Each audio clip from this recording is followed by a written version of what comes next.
everyone, it's Gwen. Welcome back to my channel. And this week I'm bringing you guys another album review, my first album review of 2018, and that is Fall Out Boy's new album, Mania. I almost just said Young and Menace. No, it's not called Young and Menace. That's a song on the album.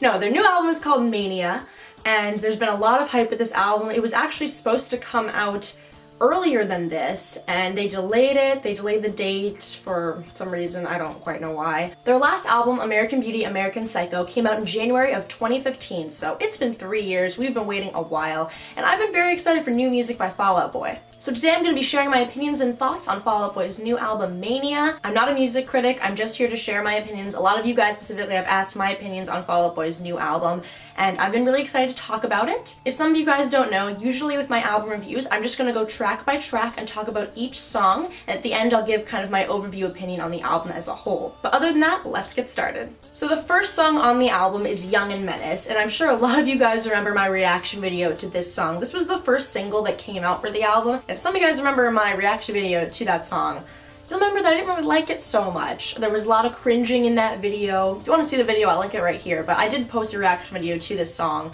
and I really did not like it. And I know that there were big mixed feelings about this song when it first came out. People kind of either loved it or hated it. There wasn't really much in between. Personally, when it came out, I'm gonna be honest, I hated it. You can tell in the video I was cringing. I was like, what the hell is this? Doesn't sound like Fall Out Boy.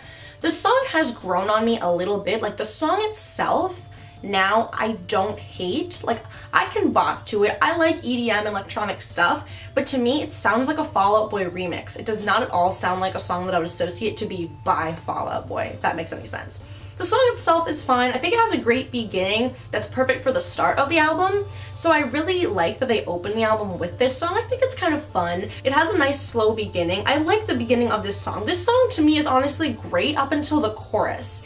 When it hits the chorus, it doesn't sound like Fall Out Boy anymore, and it kind of loses it. Like, it does sound like Fall Out Boy in the beginning. You can hear Patrick's great voice, and then they just kind of ruin it with the chorus. The chorus to me just kind of seems like a cop-out, and I don't know why they didn't work harder on the chorus. The chorus for this song is also way too long in my opinion. Like, it goes on for longer than it should. Like, you hear it, you're listening to it, there's like a pause, and you're like, okay, it should be over, we should go on to the next verse. But then for some reason it continues, and it just kind of goes over the top. I don't know why. The song also kind of ruins Patrick's voice. Like, in the beginning you can tell, oh, he has a really great voice, which he does. And I don't really know why they felt the need to go and auto-tune it. I don't know, I just think they kind of ruin his voice in this song. I enjoy this song, I think it's fun. It just doesn't really sound like Fall Out Boy to me, and the chorus is a bit of a cop-out in my opinion. Moving on to the second song of the album, Champion. This is another single. I think it's the second single that got released because I'm pretty sure I made a reaction video to this one too, which I will link here. I did enjoy this single. The single was fun. It reminds me of something that would definitely be on American Beauty, American Psycho because of the jock rock aspect to it. You know, it's talking about like being a champion, fighting for what you believe in. Like, I could see it being played in like sports arenas and stuff like that. And I like this song. I think it's catchy. I think it's fun. To me, like I said, it really reminds me of the American Beauty, American Psycho era, which I enjoyed. The third song on the album is Stay Frosty Royal Milk Tea, which, first off, I love the name of that. That sounds like it should be a bubble tea named drink. You know what I mean? Like, that just sounds like it should be like a flavor. I don't know. I love the name of the song. I think it's really fun. And I love the intense beat in the beginning of this song. I just think it really draws you in. And Patrick's voice sounds so tough in this. This song kind of reminds me of something that would be on Save Rock and Roll. Like, it's giving me Phoenix vibes, which, by the way, my favorite song by Fall Out Boy is Phoenix, if you didn't know. So the heaviness and the toughness in Patrick's voice, and then like the really intense beats, reminds me of the song The Phoenix, and just something that would kind of be like in that Fall Out Boy era. But I really do enjoy it. It reminds me of Fall Out Boy. Like, it sounds like them. It kind of reminds me a bit of their roots, which I really love. And the chorus in the song is super fun to sing. It's really catchy. This is definitely one of my favorites on the album. The next song is Hold Me Tight or Don't. This is another single, and the whistling in the beginning of the song kind of makes it feel like it's like a summer song. Like, it's fun. I'm honestly surprised that this one is as popular as it is. Like, it's a big fan favorite. I get it's a single. I don't know. I couldn't get into this one like other people could. It's just, like, it's catchy and I get it, but it really just doesn't do a ton for me. I don't really know why.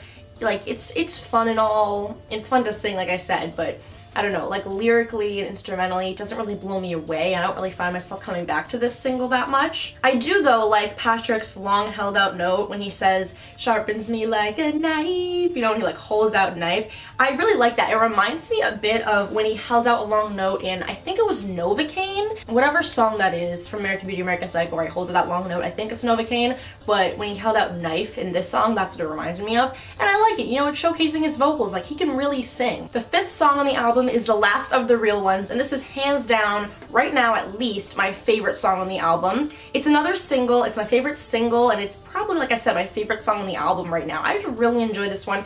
It's very popular. I think currently on Spotify it's their 3rd most popular song right now, and I think it really deserves it. It really sounds like true Fall Out Boy, and I don't know, I just think it's great. I love Patrick's voice in this song. I like how they kind of like, I don't know what the word is, but like they make his voice louder. Like the instrumentation is kind of more in the background and his voice is really showcased in this song, and I really love his voice. That's one of the reasons I've always loved Fall Out Boy is Patrick's voice, and I love his voice mixed with the instrumentation in this song. I just think it's overall a very solid song. I love the chorus. It's so much fun to sing, and this is definitely, like I said, one of the most, I think, solid songs on the album. Like just, it's great front to back. It's full. It doesn't, you know, start great and then kind of like lose itself in the chorus or vice versa. I think overall this song is fantastic. The 6th song on the album is Wilson, Expensive Mistakes, and this is the last single on the album. Honestly, half of the album was already released, like, before the whole album came out, which I'm a little annoyed by, but that's like the norm nowadays. By the way, a lot of these singles I didn't listen to until the whole album came out. The only ones I had heard was Champion and Young and Menace. The other singles I waited till the whole album was out. I like to do that, you know, feels more real, I guess, that way. But this song, Wilson, Expensive Mistakes, like I said, another single.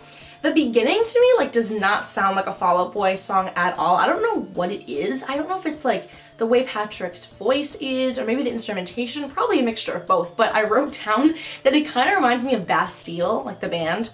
I don't know if I'm crazy, I'm hearing things, but it's giving me like Pompeii vibes just in the beginning. I don't know why. And it's kind of an odd song, honestly, but like I don't hate it. It's just, there's some funny things. It's very unique. Like when Patrick says, if I can get my shit together, I can never see any of you again. Like, I don't know, there's just like some funny lyrics in the song, and I'm kind of curious as to like what this is really about. Like, I don't even know. It's just, it's really weird, unique song. And I love the lyric, I'll stop wearing black when they make a darker color, because like I relate, you know what I mean? Like we emo here, like we relate. And I just think that is so funny and something that like definitely people can relate. Like it's emo. I feel like that lyric I found so funny to me that they put it in this album, because it's like, you know, they were known to be like an emo band back in the day, and now they've kind of grown out of that scene. Like they don't look emo anymore. But putting that kind of lyric in like their newest album in like 2017, I think is really funny, because obviously like, a lot of people can relate to that, but it's just funny because like they used to be an emo band, they're not anymore, but like they still have their emo roots, you know what I mean? Like they're still talking about stuff like that and how they want to wear black. I don't know, I just think that's really funny that they added that in there. And I like how the song also ends with that lyric too. I think it's a very unique and cool song and a cool placement for it in the album. The 7th song is Church, which I like this song. It's a very neat concept. It's obviously about like worshiping someone and then being holy to you and stuff like that. And I love the gospel voices and like the gospel choir and the church bells in the background. Very cool touch. Also the a cappella part in the 2nd verse is a really neat, like I feel like, I don't know, I'm listening to this song and this song kind of like drones on for a while. I don't know why. It kind of just like gets very repetitive for me. I like how they put the a cappella part in the 2nd verse to like add some pizzazz in there so you don't, you know, get bored. And I love the instrumentation of this song overall. Like the instrumentation with like the choir and the church bells and stuff like that is definitely my favorite part of this song, and it's a neat concept. The 8th song on the album is Heaven's Gate, and the transition from church to this song, perfect. Like they just timed that perfectly. It sounds so good. I love the beats and the clapping of the chorus. It kind of reminds me like you were still in a church, like with the church choir, the clapping and stuff. So I like how they put this right after church. I think it works really well. I also like when he says, "You're the one habit I just can't kick." That was a lyric that stuck out to me. I don't know. I think it's pretty good. This album lyrically is not as great as I hoped it would be, but there are some good lyrics, and that's one of my favorites. The 9th song of the album is Sunshine Riptide. I don't really like the vibe or beat of this song. This is probably my least favorite song on the album. because I don't know, it's too poppy for me, and I know like I'm probably gonna get hate saying that, and like they can do whatever they want, like I'm all about them experimenting, but just personally I'm not a big fan of this song. This song also features Burna Boy, which, you know, interesting touch. Like I don't hate it, you know, and I'm actually surprised that there's not more featured people on this album. Like I don't know why I expected them to be doing so many features on this album for like their more publicity and helping other people, you know, music industry. I just thought that would happen. So I'm surprised that there's only like one feature in the whole album and it's on this song, but I think that it's a good feature. Like it definitely works with the song, and it's kind of, you know, like a beach vibe, you know, sunshine. It's just too poppy for me. I'm just not digging the song. I don't really like the vibe of it personally, so it's probably my least favorite song on the album. And then finally finishing the album with the 10th track, Bishop's Knife Trick. Once again, a cool name. I like the names. This song definitely reminds me of a lullaby in the beginning. Like it's very like soothing and nice, but then it goes into like an anthem sounding section in like the beginning and the chorus. To me, this song sounds like an anthem, and I think it's a great song that they ended on, definitely. It reminds me once again of something that would have been on American Beauty, American Psycho, because I feel like there were a lot of anthems on that album. And I really like how it kind of just fades out at the end. It's a good ending song. It, once again, like I said, sounds like an anthem, and I really enjoy that it ends the album. So those were my thoughts on all of the songs in order. Half the songs were singles, which was a little annoying to me, but that's like becoming the norm, which I don't really like. Overall, I think that the first half of the album is definitely, I think, stronger than the second half. It's definitely more intense. Like the first half of the album is super intense, and then it starts to get softer throughout the album. I tend to enjoy like the first 6 songs more than the last 4. I don't know why. I think because they're a little heavier, and that's just, you know, me.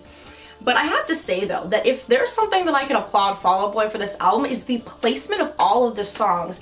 They did a great job on that. I don't know if, you know, other people have been talking about the placement and their thoughts on that. I would love to hear what your thoughts are on the placement of these songs in the album. But to me, I think they could not have put these songs in a better order. And I know that a lot of the singles were in the beginning, but I think it was good that they were there. Like I said, opening with Young and Menace has a great start, a great like beginning aspect to it to start the album off on a really kind of unique note. And then you have Champion, and then you have Stay Frosty, Royal Milk Tea. Like, I don't know, I like kind of all of the really intense songs, all the singles back to back, because I think they work really well going against each other. And then, you know, you lead into Church in the end to Heaven's Gate, which, like I said, amazing transition, and you go to Sunshine Riptide, which is like this unique, more like lighthearted vibe type pop song, and then you end with Bishop's Knife Trick, which is like an anthem. I think they definitely scored big in the placement of the songs on the album. Patrick's voice also sounds great throughout the whole album, and I don't know if that's just because I haven't really been listening to Fall Out Boy much. Like, I don't listen to them much anymore, so maybe I forgot how great Patrick's voice is, but I'm always just like applauding Patrick at his voice. Like, boy, that boy can sing, you know what I mean? Like, I don't know, I'm always blown away by his vocals. And that's why I think that with Young and Menace, I was a little disappointed that they auto-tuned his voice, because they don't really need to. His voice is so great. But overall, I don't know, you know, I don't usually like rate the album, so I'm not gonna like do that, but overall, I would say that it's a good album. I enjoy it. Fall Out Boy has, you know, gotten this reputation of being sellouts for the past few years, and like, I agree with that. I mean, you go onto their website and they're selling bobbleheads and flip-flops and skate decks, but there's like nothing under the music category really much anymore. You know, they're not repressing their own music. And I get it, you know, music's a business, they're growing up. I really enjoyed their last album, American Beauty, American Psycho. It was really fun, catchy songs, and this is a bit more unique than that, which I actually like. Like, currently I like American Beauty, American Psycho better, but this album might, you know, end up kind of winning me over in terms of being over that one, just because I think it's a bit more unique. They're playing with a lot of things, and I'm not against them for doing that. Like, Young and Menace, unique. Sunshine Riptide, unique. Wilson, Expensive Mistakes, unique. There's a lot of really unique, cool songs on this album, and I applaud them for doing that. And, you know, they have a really great fan base who's going to be with them no matter what they put out at this point, which is kind of what I've realized. But I do have to say that I really do miss old Fall Out Boy. Like, I am a Folie à Deux stan. Like, that is my favorite album by them, and I just, you know, I don't know, I kind of miss when they were more of a true rock and roll band. And I know what everyone's gonna say, that was like 10 years ago, they're growing up, and I'm with you, and I get it, and I'm not mad at them. You know, I don't hate this album, I enjoy it. I think it's a cool album, it's fun, I really like it. I'm gonna keep listening to it, you know, it might help me get back into Fall Out Boy, because I haven't really been listening to them for a while. Like, I don't listen to them much anymore, but this album might help me get back into them, you know? So I don't know, I just miss when they were a bit of a harder band, a little bit more creative. You know, they don't need to be as creative anymore because whatever they put out, it's gonna sell. And I hate to, you know, be the one to say that, but like it's true. We know it's true. You know, the music business, they are so high up now. They don't have to bust out some great creative chorus to, you know, sell their music. And I don't know, I feel like they were more creative back in the day. Listen to like their first 3 albums and they're so creative. They're doing such cool things. I miss that. But you know, times change, life, music business, they're older now, and I get it, and I don't hate what they're doing at all, and I really do enjoy this album. I think it's very fun. So those are my thoughts on Fall Out Boy's new album, Mania. Let me know what you guys think down below in the comments. I would really love to hear your thoughts on this album. What's your favorite song? You know, what do you think about this? You know, as a whole in like the Fall Out Boy discography, you know, where's it ranked for you? What's your favorite part on the album? What do you think of the album as a whole? I would love to hear your thoughts, but I really hope you guys enjoyed this video, and please, you know, respect my opinion. Like I said, I don't hate this. I really do enjoy it. I'm not asking for a bunch of Fall Out Boy fangirls to start yelling at me in the comments, even though that's probably gonna happen. I'm not asking for this to be, you know, a repeat of my Young and Menace reaction. So please just, you know, respect my opinion and I'll respect yours. I want to chat about it. If you love this album, you are digging what Fall Out Boy is doing, you're really excited about it, please let me know, and I would love to talk to you guys about it because I'm excited to see what they're going to do next. I like the songs on this album. I think they could be really cool live and stuff like that and really neat. So, and I'm a big fan of Fall Out Boy, so I really think they're doing great things. I think it's a lot of fun. But other than that, thank you guys so much for watching. Be sure to give this video a big thumbs up if you guys enjoy it, and I will see you all next time. Bye!